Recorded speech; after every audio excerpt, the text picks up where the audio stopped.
Dans cette vidéo d'histologie, on va regarder une coupe transversale de peau de batracien. On va voir que la peau d'un batracien, c'est constitué de plusieurs tissus différents et que ça a des fonctions assez diverses, en tout cas davantage que juste protéger l'organisme. Alors on va regarder cette lame, voilà, il s'agit de la peau, alors probablement d'une grenouille, même si on n'a pas d'information. On est ici au petit grossissement oculaire x4 et on voit qu'on a une peau qui est relativement fine quand même, puisque ça n'occupe pas du tout la totalité de notre champ. Si on s'approche un petit peu, voilà, on voit encore la totalité de la lame et on arrive déjà à distinguer plusieurs parties. Alors une première partie ici qui commence avec une couche de cellules alignées. Toutes ces cellules-là, on devine qu'elles sont relativement jointives. Il s'agit donc d'un épithélium. C'est l'épithélium qui va constituer l'épiderme de la peau. Un épithélium repose sur une lame basale, on essaiera de la deviner tout à l'heure. En dessous de cet épiderme et de cet épithélium, on va avoir le derme. Donc le derme, c'est toute la totalité de cette couche-là, donc du bas de l'épiderme jusqu'ici, à la fin de la couche rose. Et puis en dessous du derme, on va avoir ici l'hypoderme. Alors le derme et l'hypoderme sont des tissus conjonctifs, plus ou moins lâches, plus ou moins compacts. On devine qu'il y a plusieurs parties dans ce derme, on ira voir un petit peu après. Alors on va commencer déjà par regarder ici notre épiderme.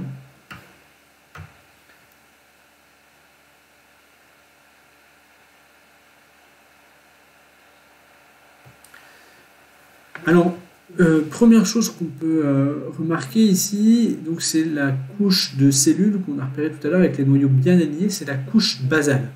Cette couche basale, elle repose sur une lame basale.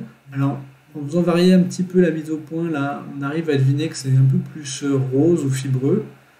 C'est pas très net, il faudrait une coloration spécifique pour l'observer, mais voilà. Il s'agit en gros de fibres protéiques, de matrices extracellulaires, sur un tapis en quelque sorte, sur lesquels les cellules vont pouvoir s'ancrer, notamment en formant des hémidesmosomes. Ces cellules basales, elles se multiplient par mitose et elles vont donner ici une couche qu'on appelle la couche en cours de kératinisation, qui fait à peu près, vous voyez, 1, 2, 3 cellules, 1, 2, 3 cellules d'épaisseur. Donc cette couche en cours de kératinisation, les cellules sont en train de produire de la kératine, d'accumuler de la kératine dans leur cytoplasme. Et elles vont tellement en accumuler, qu'au bout d'un moment, elles vont changer de morphologie et elles vont s'aplatir et elles vont mourir en fait de cette accumulation de kératine. Elles vont former du coup la dernière couche qu'on a tout au-dessus, là on voit encore quelques noyaux colorés ici, qui est la couche cornée. Cette couche cornée, elle correspond à une seule épaisseur de cellules. Et elle va régulièrement desquamer, elle va régulièrement se décoller du reste de l'épiderme, mais le renouvellement de la couche basale et la différenciation des nouveaux kératinocytes va venir la remplacer. Donc c'est un tissu qui se renouvelle en permanence, et c'est ça qui lui permet en gros de se réparer suite aux agressions extérieures. Mais on voit que cette couche cornée est quand même très très fine, et du coup on n'a pas un épiderme qui est très étanche. Pour limiter du coup les pertes d'eau au niveau de cet épiderme, et pour renforcer la protection de la peau, également aussi pour améliorer la circulation au milieu aquatique, toute la peau va être recouverte de mucus.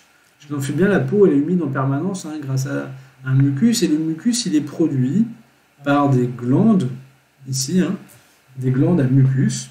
Donc on en a une.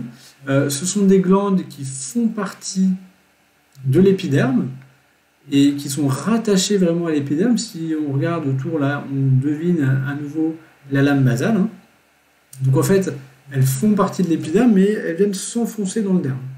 Elles ont un petit peu la forme d'une fiole jaugée en chimie, et donc elles vont avoir comme ça une partie en sphérique, et puis un col, qu'on devine assez bien là, et c'est par ce col que va venir s'épandre ensuite le mucus.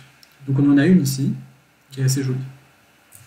On peut en trouver d'autres sur le reste de la lame, il y en a un petit peu partout. Certaines qui semblent pas du tout rattachées à l'épiderme parce que la coupe ne passe pas au niveau du col. Voilà. Une autre ici. Alors, hop, il faut que je me décale un petit peu. Voilà, on a une autre belle ici, on devine un petit peu le col. Voilà, celle-ci également. Hop, arrivé. Voilà. Dernière glande ici. On va refaire un peu la mise au point. Voilà. Donc, un épiderme muni de glandes acineuses à mucus qui produit ce mucus qui vient protéger la couche cornée. En dessous de l'épiderme, et donc de la lame basale, on arrive dans le derme. Alors le derme, c'est un tissu conjonctif relativement lâche là, dans la partie superficielle, qui va présenter des cellules particulières, des cellules pigmentées, marron, qu'on appelle ici des mélanophores, qui contiennent de la mélanine, et qui viennent pigmenter la peau, lui donner sa couleur. Ça permet également de protéger contre les ultraviolets. Alors ici, ils sont assez peu nombreux, on en verra d'autres. On a l'impression que ce sont des cellules souvent assez grosses, parce qu'en fait, la totalité du cytoplasme est colorée. Mais en réalité, les autres cellules sont grosses également, simplement, on ne voit que le noyau qui est coloré. On a également dans ce derme, on devine ici des cellules qui sont un petit peu marron, donc légèrement colorées, qui présentent un noyau assez petit, assez compact. En fait, ces cellules sont des hématies. Chez les amphibiens, les hématies contiennent des noyaux, et donc contrairement aux hématies qu'on aura chez les mammifères. Et là, ce qu'on voit, ce qui est assez intéressant, c'est que ces vaisseaux sanguins, là, donc ce sont des capillaires, on va dire, les capillaires sous-cutanés, ils sont juste en dessous de l'épiderme. Et donc l'épaisseur que doit franchir le dioxygène atmosphérique pour atteindre le sang ici est finalement très réduite. Si on regarde, eh bien, on va avoir l'épaisseur de 4-5 cellules. Donc, je n'ai pas d'échelle ici, mais on va dire, de l'ordre de la centaine de micromètres. Donc, il y a 100 micromètres d'épaisseur, 0,1 mm, si vous préférez, entre l'air extérieur et les premiers vaisseaux sanguins. Et cette faible épaisseur, combinée à la grande surface de la peau, va permettre du coup à la peau des batraciens, des amphibiens en général, de contribuer largement à la respiration. On dit qu'on a une respiration pulmo-cutanée, où à la fois les poumons interviennent, mais aussi la peau. Voilà, on a un autre vaisseau sanguin ici. On va continuer de se balader, il y en a un autre là, et on va repérer donc, les capillaires sanguins, donc, très important, et les mélanophores. Donc là, on a à nouveau un mélanophore, un autre ici, des capillaires sanguins ici. Donc on voit que la peau est quand même bien vascularisée. Voilà, ici, on a une région qui est très riche en mélanophores. Il y en a un là, un autre là, un autre ici, un autre ici.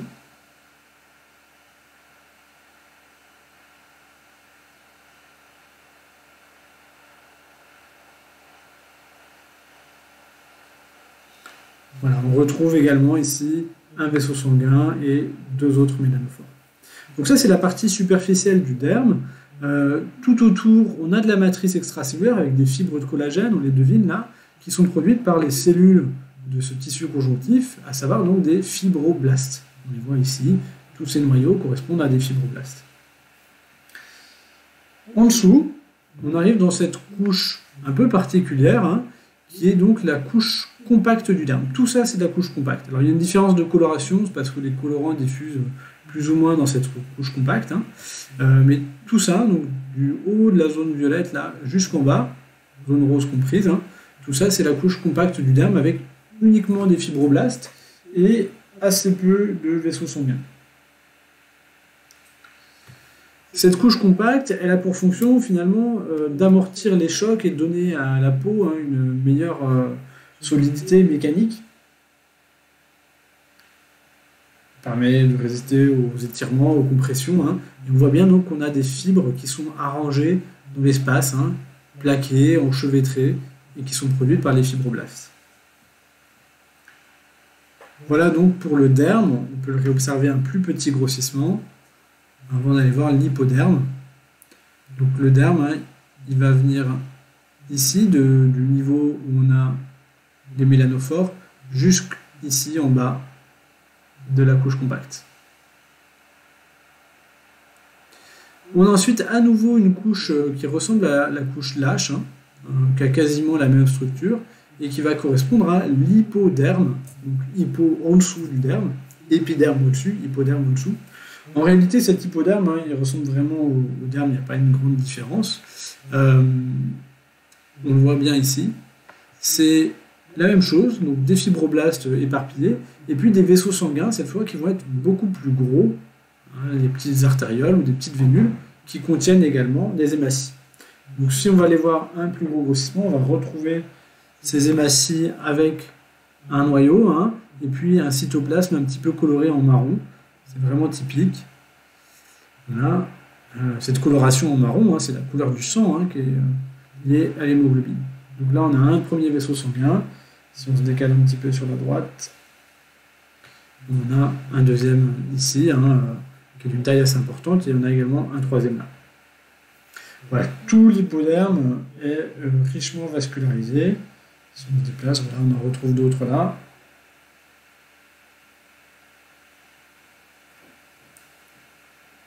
Hop.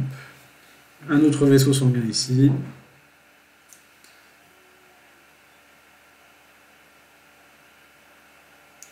Et voilà donc pour cette présentation de la peau d'amphibien. On va terminer par un petit bilan, un plus petit grossissement. Donc si on récapitule, on a un tissu qui permet à la fois de protéger l'organisme en maintenant l'organisme humide, la peau humide, en se renouvelant régulièrement et en présentant des fibres de collagène relativement compactes. Mais on a aussi un tissu qui est vascularisé, qui va permettre des échanges respiratoires, et donc c'est un organe respiratoire à part entière chez les amphibiens. On voit ici qu'on a affaire à des organismes qui ne sont pas totalement affranchis du milieu aquatique aussi, puisqu'ils vont avoir des pertes d'eau, contrairement aux amniotes, qui eux ont une couche cornée bien plus épaisse, mais en contrepartie de ça, ils ne peuvent plus faire d'échanges respiratoires par la peau, et vont donc avoir un développement de la surface pulmonaire plus important. Et voilà pour cette lame.